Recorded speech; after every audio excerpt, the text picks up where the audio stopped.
All right, here's Biden's AOC's infrastructure take on plan is Biden's a infrastructure big plan. It is full of big ideas, but a lot of the most interesting stories are in the granular details. But again, this is just his opening gambit. This is what he's asking for. What happens to it now is going to be in the hands of the Congress. Joining us now is one of the most influential members of that body, New York Congresswoman Alexandria Ocasio-Cortez.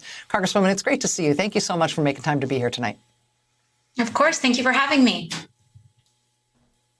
So, as I know, you saw the president's speech today, and we've all been reading about and learning about what the president is asking for in this American jobs plan. What do you think of it?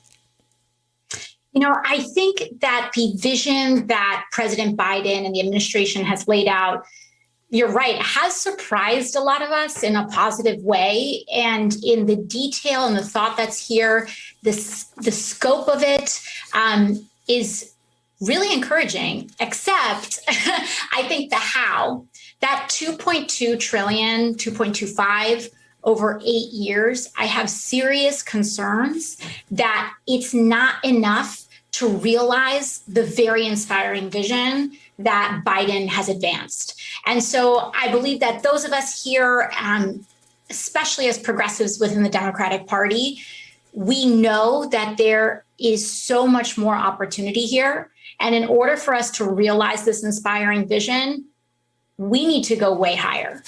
And that's what's going to help us actually deliver on this really promising and inspiring vision that the president has laid out today.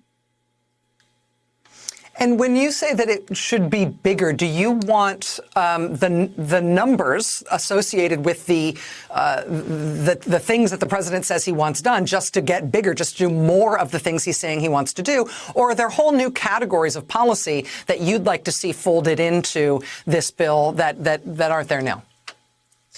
I think there are a couple areas there. One is that, first of all, you know, this is 2.25 trillion over 8 years.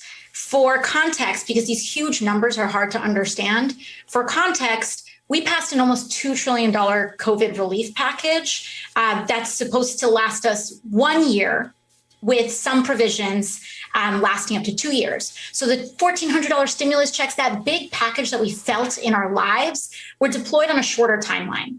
So I think that if we need to really have some shorter timelines, some urgency, greater urgency in this package. And I think that some of these investments need to be greater. So for example, let's take public housing. This plan, this Build Back Better plan, it advocates for a total national investment of $40 billion in public housing nationwide. Sounds great, right? Except when that's yeah. So there's a lot of parts about this package that is minuscule, and that is one of them. You consider the fact that the New York City public housing system needs $40 billion alone just to get up to code. During the wintertime, people run out of heat. They don't have hot water. They don't have electricity sometimes. There are holes in people's walls. The New York City Public Housing Authority needs $40 billion alone just so that its residents can live in. Dude, what are you guys doing in the chat? Like, chill the fuck out. You're being so fucking weird.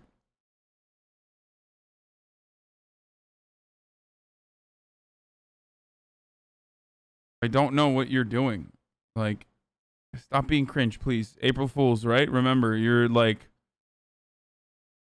just like mauling at random fucking people that you have created in your mind. Okay? In dignified housing because they've been underinvested in and starved, frankly, by Republican Congresses and administrations for so long. So for us to actually invest in national public housing infrastructure, we need to do way more in order for us to deliver on this promise in terms of a price tag there. Now, in terms of scope, I think, again, I really do have to commend some of these investments that are in here. And some of these details, like exclusionary zoning, are things that progressives have been talking about for a long time. So there is a lot of credit there.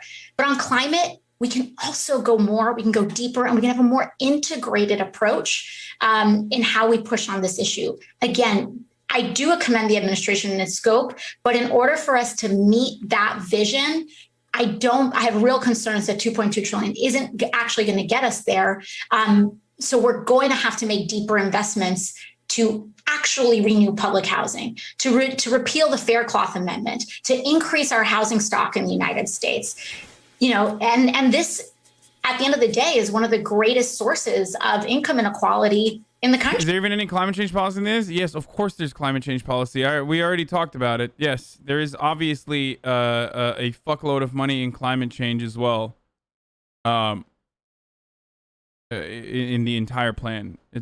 It's not as focused at climate change, but there's training programs for renewable energy initiatives. I wouldn't call that climate change policy. Okay, guys. There always can be more, but if you say that there is no fucking climate change policy in here, well, then you're wrong. EV recharge stations all around the fucking country. I think that it should focus more on actually building renewable energy initiatives and adding more into R&D. It does currently add some funds into R&D, but there needs to be more. Certainly. 300 billion of the plan is going into manufacturing, support for domestic production of technologies and critical goods. Around 50 billion will go towards semiconductor manufacturing and research. Spending $180 billion on new research and development with an emphasis on clean energy, fewer emissions, and climate change research. That total includes $100 billion for worker training and an increase of worker protection systems.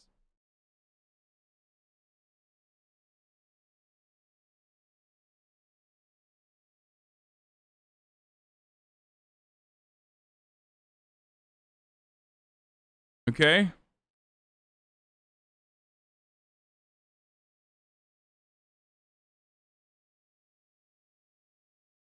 Electric cars are more expensive environmentally than gas cars. Okay, dude.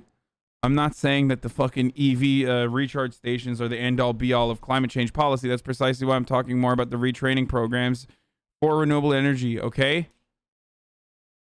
Like, it's not a lot of money, though.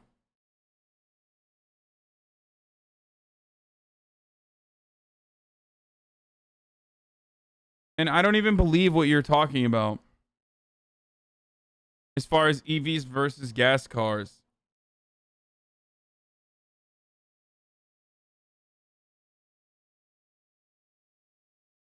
Okay, let's keep going. It's rooted in housing and real estate. In terms of how this is going to move, obviously this is the Biden administration's second big legislative lift. And I think we have to think of them as a living, breathing organism that learns lessons along the way. Clearly, I think a lot of what was going on with the COVID relief bills, they were thinking about things they wish they had done better or handled differently under the Obama administration. Now I think they're going to be approaching this infrastructure bill, learning the lessons. Where does the power that go into battery cars come from? Mostly oil currently. No, I understand. It's but you're doing that thing where it's a separate problem. You're doing that thing where you address a solution by pointing to a separate problem that they just learned for what happened with COVID relief. And it was, I think, a surprise to many in the Beltway when Joe Biden said for COVID relief he wanted $1.9 trillion. Everybody assumed that would get whittled way down and some much smaller package would ultimately pass. It didn't. It did get cut down a little bit, but not that much. It was basically a $1.9 trillion plan. It sounds to me, from what I hear you saying tonight, that on this one what may happen is that President Biden may say, listen, today in Pittsburgh, I want $2.25 trillion over 8 years. But when it lands in the House, you and your colleagues may say $2.25 trillion is a starting point, but this needs to be a bigger bill. This needs to get larger before the Senate even gets a look at it. Is it fair to expect that that may be the way this goes? Absolutely. If we could wave a magic wand and progressives in the House were able to name any number and get it through, which obviously isn't the case. But if we're looking at ideals and what we think is the actual investment that can create tens of millions of good union jobs in this country that can shore up our healthcare, our infrastructure, our housing, and doing it in a way that draws down our carbon emissions to help us get in line with the IPCC standards, we're talking about realistically $10 trillion over 10 years. And I know that may be an eye-popping figure for some people, but we need to understand that we are in a devastating economic moment. Millions of people in the United States are unemployed. We have a truly crippled healthcare system and a planetary crisis on our hands, and we're the wealthiest nation in the history of the world. So we can do 10 trillion. That is a thing of political imagination. However, even when you break it up into those two parts, what's important to remember is that this actually isn't just a progressive versus a moderate issue. You have some of the most conservative members of the Democratic caucus, like Joe Manchin, that have even signaled support for a $4 trillion infrastructure plan, which is double in the numbers. And so I think that there's some key dynamics that have changed here, which explain some of this. One is that there is a genuine built power in the progressive caucus within the Democratic Party, but also just progressive ideals in general in the country that... Guys, I'm number one railway boy, okay? Stop saying like, oh, it triggers me that they're fucking subsidizing cars. Like, electric vehicles are still ultimately better than fucking vehicles that rely on fossil fuels, okay? I understand that when you're building the electric vehicles and when you're generating energy for electric vehicles, you're still using fossil fuels, but it makes the transition into renewable energy easier, okay? They're still more environmentally fucking friendly than just regular combustion, gas combustion, fossil fuel guzzling engines, okay? That's one. Two, I'm a fucking huge train person, okay? I love trains. I wish they were building a more robust nationwide railroads that are fast as fuck, and we were experimenting with like a high-speed rail. I wish that was happening. It's not. I want that. When's the last time you used trains? Motherfucker, when's the last time I've done anything? That's a terrible fucking question. Last time I used trains was between San Diego and Los Angeles, because I don't leave my house. And that was the last time I left my house and went somewhere. Okay? And it's kind of dog shit, but it's still a lot of fun. I loved it. I absolutely loved it. I do. I love trains. Okay? I'm a big fan. You like trains? Name every train.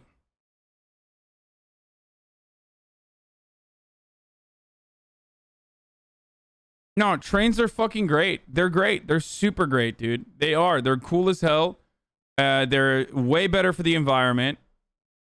It's just never going to happen because the car manufacturers are far too powerful and have been for the entire history of like post-industrial revolution in the United States. So, lol, the guy who said that has never lived in a city before, metros are fantastic. Yeah, we don't really have a lot of that in Los Angeles. Don't get me started on this again. Remember when you almost missed your train with Daff and the Chip? I did miss my train with Daff. I had to go and rent a hotel room and stay the night and then wake up early as fuck in the morning and come back.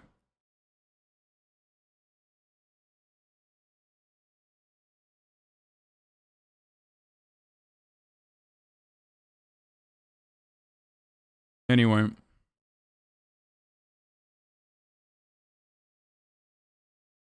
Metrobüse bindin mi? Bindim amına koyayım. That power has built very significantly, and we are in a fundamentally different political moment. But on top of that is that even when you look at what comprises more moderate views in the caucus, economic populism that works and centers working class people is popular. And I think Republicans kind of run on that aesthetic. And I think Democrats, they talk about it, but we actually are about it. So Democrats kind of run on the aesthetic low key as well, or high key run on the aesthetic and not really do anything. So let's be fucking real on that front. Democrats low key, high key, run on the aesthetic, don't actually fucking follow through on it. Okay. Just saying.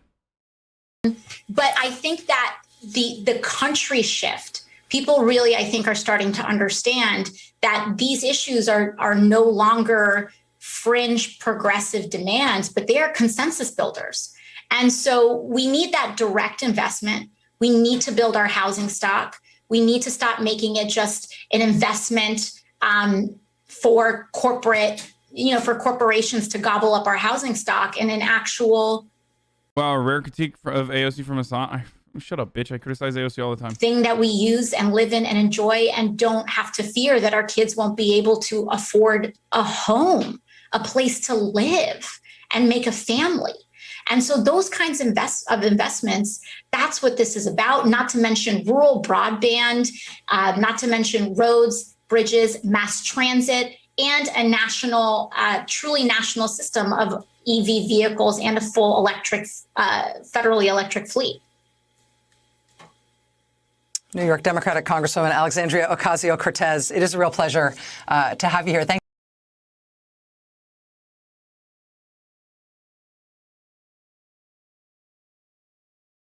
What? Crazy how you talk about how much a billion is when an individual creates a super valuable business like Amazon, but progressives wanting to print trillions and spend it inefficiently is not a lot of money, I guess. Yes, the government, the American government, should be able to spend $1 trillion in infrastructure, because if the American government wasn't spending $1 trillion in infrastructure, then these incredibly valuable businesses like Amazon that have been created by a singular individual, as though Jeff Bezos literally fucking cloned himself and is working inside of distribution facilities on his own. His clones are actually working there, and it's not actually relying on that infrastructure to fucking exist, would exist.